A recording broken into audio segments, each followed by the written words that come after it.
রান্না করতে একদম ইচ্ছে করছিল না, কিন্তু দিনের শেষে এমন একটা সুন্দর মুহূর্ত এলো যেন পুরো দিনটাকেই সুন্দর করে দিল। আজকের দিনটা ছিল একদম সাধারণভাবে শুরু হওয়া, কিন্তু শেষটা ছিল দারুণ।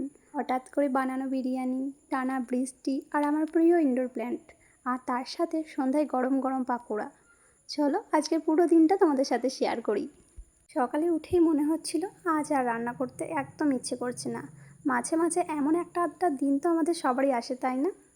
তারপর মনে হলো বাইরে গিয়ে খেয়ে আসার থেকে বাড়িতে তাড়াতাড়ি বানিয়ে ফেলি বিরিয়ানি। ব্যাস, সেই ভাবনা থেকেই শুরু হয়ে গেল রান্না। আর তাই এখন আমি বসেছি এত এত পেঁয়াজ কাটতে। পেঁয়াজ কাটতে আমার প্রচণ্ড চোখ চলে, তাই আগে থেকে কেটে ভিজিয়ে রেখে দিই যাতে করে ঝাঁঝটা চলে যায়। ওইদিকে প্রেসারে আলুটা সেদ্ধ করতে দিয়েছি। আর আমার যখন রান্না করতে একদম ইচ্ছে করে না, তখন আমি বিরিয়ানি বা খিচুড়ি, যেটা খুব তাড়াতাড়ি হয়ে যায়, সেসব খাবারই করি। এখন আমার রান্না প্রায় কমপ্লিট, আর ধীরে ধীরে রান্নাঘরটা ভরে গেল বিরিয়ানির দারুণ সুগন্ধে। সত্যি বলতে গেলে তৈরি করতে যতটা আলসেমি লাগছিল, রান্না শেষ হওয়ার পর ততটাই ভালো লাগছিল। এরপর দুপুরের দিকে শুরু হলো প্রবল বৃষ্টি।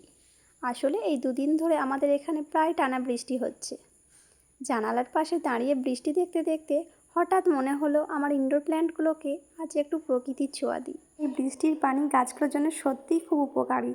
এক করে গাছগুলো এনে সব জানালায় জড়ো করলাম, যাতে করে ওরাও একটু বৃষ্টিতে ভিজতে পায়।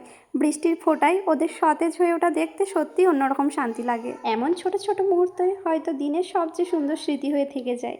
আর তারপরে সন্ধ্যা নামতেই মনে হলো এই আবহাওয়ায় একটু গরম গরম পকোড়া ছাড়া আর কি চলে, তাই না? তাই বাইরে ঝিরিঝিরি বৃষ্টি পড়ছে, আর আমি সন্ধ্যার দিকে বানিয়ে নিয়েছিলাম পকোড়া। আচ্ছা, তোমাদেরও কি আমার মতো বৃষ্টি দেখলে পকোড়া খেতে ইচ্ছা করে? চলো আজকের ছোট্ট দিনের গল্প এই পর্যন্ত। আরও অনেক অনেক গল্প আছে যেগুলো তোমাদের সাথে পরবর্তী ব্লগে শেয়ার করবো। টাটা।